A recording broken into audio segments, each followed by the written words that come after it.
Hello everyone, here is July 2018 NTA NET Economics paper. Question number 1. Which of the following will be true for both monopoly and monopolistic competition in short run? Price is greater than marginal revenue in monopoly and monopolistic competition in short run. You can see the graph of imperfect competition of monopoly and monopolistic competition on the right hand side. So MR is always below the AR curve, and AR curve is equal to the demand and also equal to the price. So what we get to know from here, price is greater than the MR curve, which is downward sloping. Third question, in the context of oligopoly, consider the following statements. A statement, Cournot equilibrium is a national equilibrium. B statement, Stackelberg equilibrium is a national equilibrium. Yes, both of them are correct. Cournot equilibrium and Stackelberg equilibrium are national equilibriums. Fourth question, profit as a dynamic surplus. This was given by J.B. Clark. Dynamic surplus, J.B. Clark. Profit as a reward for innovation.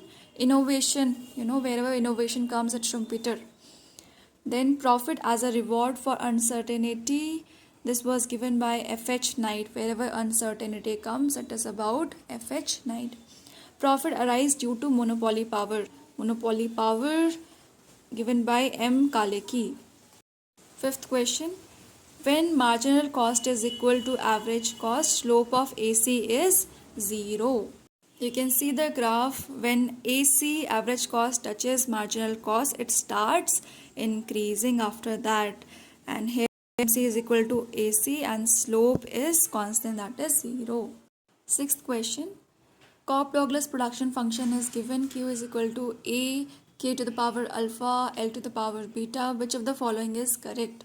Third one is correct. The answer is output elasticity with respect to capital is alpha. Seventh question. When an information asymmetry is observed after an agreement is obtained between individuals, it is called moral hazard. Sometimes when you go to the stores to buy something, the sellers will not give you the appropriate information so that you buy it. And when later you will face issue, they will not respond properly. This is called moral hazard. And when we face information asymmetry before an agreement, हमने अभी पढ़ा after an agreement, that was moral hazard. When you face the same before an agreement, it is called asymmetric information or adverse selection. Let's say you go to a store and there is no one to attend you, and due to lack of information you pick the wrong product. Let's say you are an advanced person but you pick the beginner treadmill. So what will happen? Later you will face so many issues, right? So this is called adverse selection due to asymmetric information. Ninth question, which among the following is correct description of inverse demand function? How a normal demand function looks. One, when it is in the Q format, let's say Q is equal to 12 minus P. But when you convert it into the P format, let's say P is equal to 12 minus Q, then this becomes inverse demand function. So the answer would be P equal to F bracket में D. P is the function of D. So here, as you can see, it is the P format, so this will be inverse demand function. 10th question. The first fundamental theorem of welfare economics requires all of these three. First one, that there be an efficient market for every commodity, that the economy operates at some point on the utility possibility curve. The third one, producers and consumers to be price takers, both are in perfect competition. 11th question, the theory in which trade cycle is generated due to excess of actual over the desired investment. Repeat again, trade cycle is generated due to excess of actual over the desired investment. It was given by F. Hayek. 12th question, which of the following are correct statements? All of these are correct except the second one. Statement A says liquidated trap is a situation where people prefer to hold money rather than investing it. Very correct. In liquidated trap, as we know, the rate of interest is so high, so people don't invest in bonds and they prefer to keep money with themselves. I did a video regarding liquidated trap. So it is a situation where the rate of interest goes so low that people feel that it is better to hold money than to invest because the rate of interest are very low at that point. 14th question, according to Milton Friedman, quantitative theory of money is the theory of demand for money. 15th question, gilt-edged market means market of government securities. 16th question, what is likely to be most inflationary in its impact? Creating new money to finance a budget deficit. As we read in demand for money, MV is equal to PT. That means when the money supply will increase, the price will also increase. Price increase means inflation. So the inflation will come when the new money is created to finance a budget deficit. Question number 18. The absorption approach of analyzing balance of payment was formulated by Sidney Alexander. Absorption approach, Sidney Alexander. Question 19. Which of the following is not correctly matched? So you have to check this with regard to the balance of payment account. First one, items of goods and services, debit in current account, correct. Second, receipt of transfer payments, credit in current account, correct. Direct investment receipts, credit in capital account, correct. Last one, portfolio investment redemption, debit in current account. This is not correct because whenever we redeem the investment, it should credit, and where? In the capital account, not in the current account, since it is investment. Question number 20. Prebisch-Singer hypothesis relates to terms of trade of developing countries. Prebisch-Singer hypothesis relates to terms of trade of developing countries. Question 13. Menu cost in relation to inflation refers to cost of altering price lists. Question 21. Which of the following statements about India's balance of payment is not correct? They have asked not correct. Second is not correct. The current account balance shows only the balance for the trade in goods and services combined. The statement is not correct because it says only the balance for trade in goods and services, whereas it shows for transfers etc. also. The statement is wrong because it says only. Alright, remaining all three things are correct regarding balance of payment. Those are, if a foreign citizen deposits some money in a bank in India, the accounts regard this as credit, correct. Third one, allowing for errors and omissions, the accounts always balance, correct. Fourth one is also correct. It says if the country's reserves of foreign currencies increase, then there is a minus sign for this entry, correct. Question 22. It says, let's suppose elasticity of demand for export is equal to EX, elasticity of demand for imports is equal to EM. They are saying, assume that the country devalues its currency. Its balance of payment will almost certainly show an improvement if. So when the country devaluates the currency, the balance of payment will show the improvement if EM plus EX is greater than 1.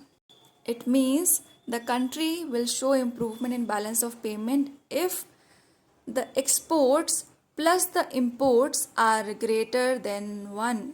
See, when a country devaluates the currency, this attracts more foreigners, the exports increases, and this is only possible when the elasticity is greater than 1.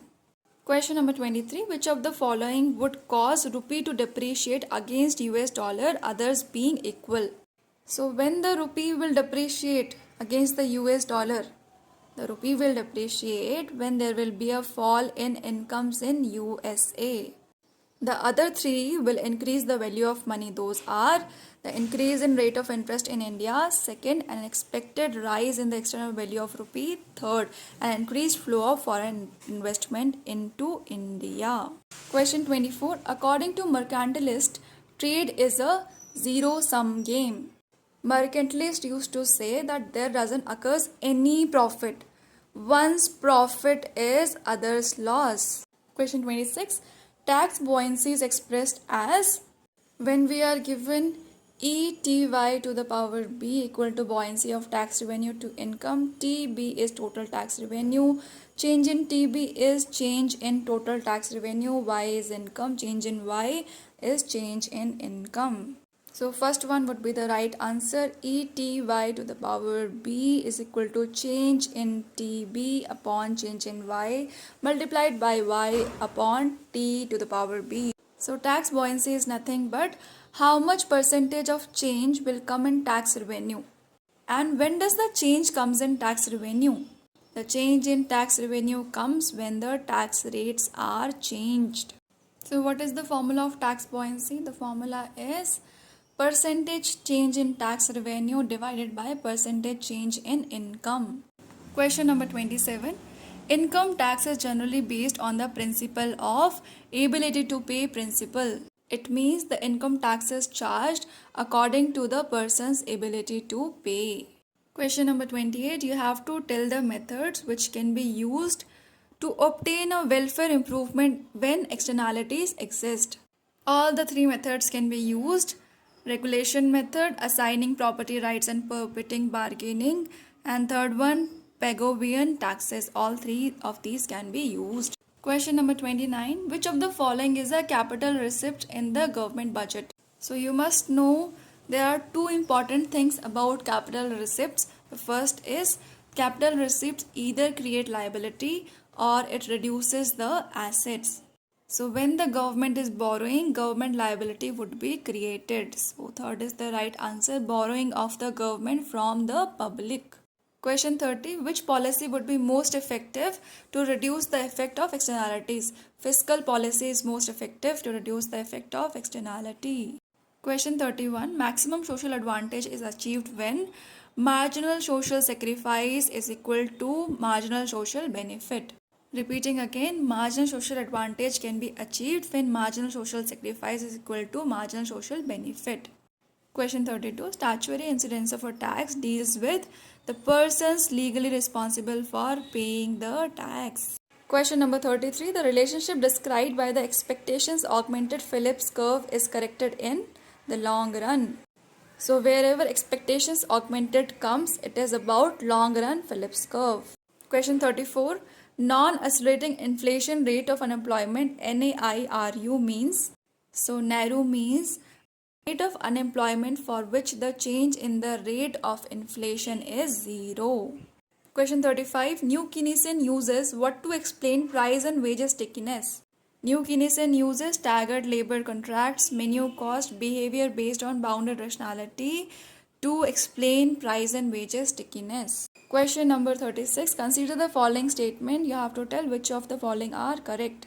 Both A and B are correct. A is effective demand in a market is the demand for a product or service which occurs when purchases are constrained in a different market. Second is notational demand is the demand that occurs when purchases are not constrained in any market. Let's talk about notational demand first. If you are buying a vehicle, you would require to buy petrol and diesel as well, right? Those are complementary products. So here, one product automatically pulls the demand for the other product. Now let's talk about effective demand. It is when, let's suppose, you went to a shop to buy a dress. So it is not necessary to buy sandals also, है ना? So it's your choice. It's not dependent. The dress is not dependent on sandals, right? Question 37. For the capitalist economy, the primary objective of the new classical economics is to explain business cycle phenomenon. Question 38. Which of the following growth model assumes neutral technical progress? So, neutral technical progress occurs in both of these models, Harrod model and the Solow model. Question number 39. In an economy, GDP deflator is given as 110 for a current year, and if the GDP has registered on the annual growth rate of 15% in the same year, then the rate of growth of real GDP will be. We did this kind of question in the previous paper, it was December 2018. So as we know the formula of GDP deflator, it is equal to nominal GDP minus real GDP.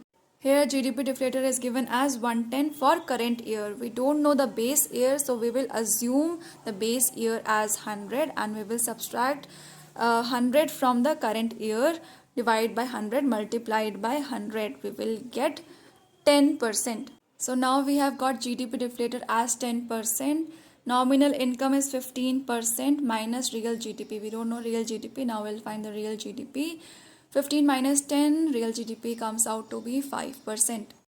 The previous paper which we solved December 2018, in that we were asked real GDP, but it was per capita real GDP. So whenever we will be asked per capita, you have to subtract that population from the real GDP.